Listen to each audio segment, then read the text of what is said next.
শীতের সকালে বানালাম মশলাদার চা।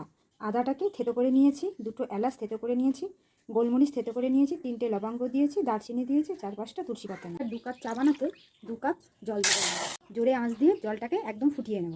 এরকম যখন জলটা ফুটে যাবে তার মধ্যে দিয়ে দেবো তুলসী পাতা, দারচিনি, লবঙ্গ, ছোটো এলাচ, গোলমরিচ আর আদা। এবার এটাকে নেড়ে কিছুক্ষণ ফুটতে দেবো। চাটা থেকে এরকম রঙটা বেরিয়ে যাবে, তখন এর মধ্যে দিয়ে দেবো চা পাতা। এখানে আমি 2 চামচ ভরে ভরে চা পাতা দিয়ে দিই। এবার দিয়ে দেবো 3 চামচের মতো চিনি। আপনারা যেরকম মিষ্টি খাবেন সেরকম মিষ্টি দিয়ে নেবেন।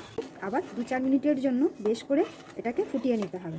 একদম এরকম টকবক করে ফুটে যাবে, তখন এখানে দিয়ে দেবো 1 কাপের মতো দুধ। বেশ করে নেড়ে নেব, নিয়ে এটাকে অনেকক্ষণ ধরে ফুটিয়ে নেব যাতে চা পাতা থেকে তার লিকারটা ছেড়ে দেয়। প্রায় 3-4 মিনিট ধরে এরকম ফুটিয়ে নিতে হবে। চাগুলোকে ছেঁকে নিতে হবে।